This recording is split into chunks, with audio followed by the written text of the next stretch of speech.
Anda pernah ngerasa nggak sih kalau ekonomi global itu kok kayak roller coaster ya? Sebentar di atas penuh kemakmuran, toto anjlok ke bawah, krisis. Nah, kali ini kita bakal kupas tuntas sebuah teori yang cukup radikal. Gimana kalau siklus ini semua bukan kebetulan, tapi memang sudah dirancang? Ini nih pertanyaan kuncinya. Kita semua pasti pernah dengar cerita soal gelembung properti yang pecah, atau saham teknologi yang tiba-tiba anjlok.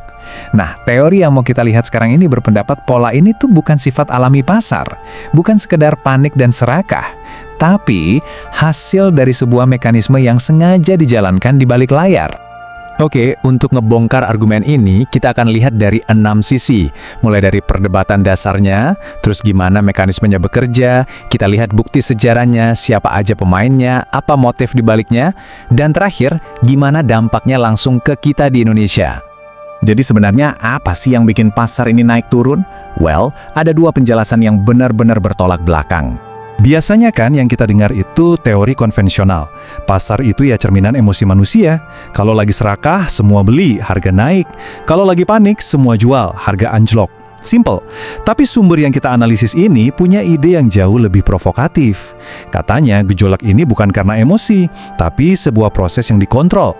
Direkayasa lewat satu alat paling kuat di dunia ekonomi, suku bunga. Oke. Kalau ini emang rekayasa, gimana dong cara kerjanya? Jawabannya, ternyata ada di cara uang dan utang itu sendiri diciptakan dan dikendalikan. Coba bayangin suku bunga itu kayak tombol volume untuk utang. Waktu bank sentral nurunin suku bunga, itu sama aja kayak mereka ngebuka keran uang murah gede-gedean. Semua orang, dari perusahaan raksasa sampai kita-kita, jadi gampang banget buat pinjam uang dan investasi. Nah, sebaliknya, kalau suku bunga dinaikkan, kerannya ditutup. Tiba-tiba, uang jadi mahal dan susah didapat. Menurut teori ini, permainannya cuma dua langkah. Simple, tapi fatal. Langkah pertama, ciptakan gelembung. Caranya, bunga dibikin super rendah. Semua orang pesta utang buat beli aset, properti, saham, pokoknya apa aja yang bisa naik. Harganya pun meroket. Langkah kedua, pecahkan gelembungnya. Tiba-tiba, suku bunga dinaikkan, cicilan jadi mahal, uang ditarik dari peredaran, dan orang-orang yang utangnya paling banyak, ya terpaksa jual aset mereka dengan harga banting. Dan boom, pasar pun hancur. Kedengarannya kayak teori konspirasi ya? Tapi tunggu dulu, apakah ada buktinya dalam sejarah? Nah, sumber yang kita lihat ini nunjukin pola yang sama, yang berulang terus selama hampir 200 tahun. Coba deh kita lihat polanya. Dari spekulasi tanah di abad ke-19, loncat ke tahun 1929 dengan depresi besar, terus euforia internet tahun 2000, sampai krisis KPR 2008. Resepnya selalu sama. Ada satu aset yang lagi ngetren, dibiayai pakai utang murah, terus tiba-tiba dihancurkan sama perubahan kebijakan bank sentral. Bahkan rally pasar setelah COVID-19 itu kan didorong oleh suku bunga yang hampir nol. Polanya jelas banget. Dan dampak dari kehancuran ini, jangan ditanya. Luar biasa. Bayangin, waktu depresi besar, pasar saham itu kehilangan 90% nilainya. Itu bukan cuma angka di layar loh. Itu artinya kekayaan yang dikumpulin orang bertahun-tahun hilang dalam sekejap. Mimpi-mimpi hancur, hidup berubah total. Oke, kalau sistemnya emang dikendaliin, terus siapa dong dalangnya? Nah, teori ini ngegambarin ada semacam piramida kekuasaan di dunia keuangan. Sangat jelas. Menurut sumber ini, di paling puncak piramida ada satu nama yang mungkin Anda jarang banget dengar di berita. Bank for International Settlements, atau disingkat BIS. Lokasinya di Swiss, dan dia ini bisa dibilang bank sentralnya para bank sentral. Disinilah kebijakan moneter global dikoordinasikan, jauh dari pantauan publik. Nah, di bawah BIS ini ada lapis-lapis lagi. Ada IMF dan Bank Dunia. Lalu ada bank-bank sentral negara besar, kayak The Fed di Amerika. Di bawahnya lagi, ada manajer aset raksasa. Anda pasti pernah dengar nama BlackRock atau Vanguard, yang punya saham di hampir semua perusahaan besar dunia. Terus turun ke bank-bank investasi, bank retail, dan di paling bawah piramida ini, ya ada kita semua, masyarakat umum. Ini yang paling penting. Buat apa? Kenapa ada yang mau sengaja bikin ekonomi hancur berantakan?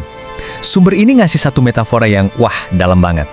Begini perumpamaannya, anggap aja pasar keuangan itu adalah lumbung padi untuk kelas menengah. Tempat di mana orang-orang yang kerja keras bisa ngumpulin kekayaan dan akhirnya jadi mandiri secara finansial.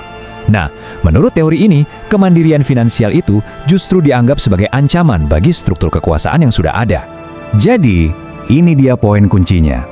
Tujuan dari sebuah kehancuran pasar itu bukan untuk menghancurkan semua orang, tapi untuk melakukan riset kekayaan. Sasarannya spesifik, kelas menengah dan menengah atas yang udah mulai mapan secara finansial. Tujuannya apa? Supaya mereka terpaksa balik lagi ke titik nol, kembali bergantung pada sistem gaji dan utang untuk membangun hidup mereka lagi. Oke, dari teori global yang gede banget tadi, sekarang kita coba tarik ke halaman belakang rumah kita sendiri. Gimana semua ini nyambungnya ke Indonesia? Menurut analisis ini, gejolak global itu menghantam kita lewat 3 pintu utama. Pertama, harga minyak dunia naik, anggaran negara kita jebol karena subsidi BBM. Kedua, konflik di luar sana bikin pasokan pupuk terganggu, ujung-ujungnya harga makanan di warteg jadi lebih mahal. Nah, dua hal ini, impor BBM dan pangan yang mahal, bikin kita butuh banyak dolar. Hasilnya, ya rupiah jadi melemah. Terus gimana solusinya? Nah, sumber ini ngasih 3 usulan strategis. Untuk energi, jangan cuma bergantung ke satu wilayah, cari sumber lain yang lebih aman. Untuk pangan, maksimalkan pabrik pupuk kita sendiri, utamakan kebutuhan dalam negeri. Dan yang paling penting untuk mata uang, paksa eksportir kita untuk simpen dolarnya di bank lokal, jangan di luar negeri, biar rupiah kita kuat. Pada akhirnya, semua penjelasan ini membawa kita ke satu pertanyaan yang sangat mendasar.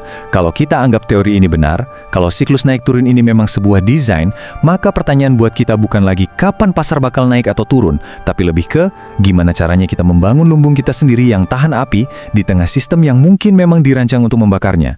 Sebuah pertanyaan untuk kita renungkan bersama.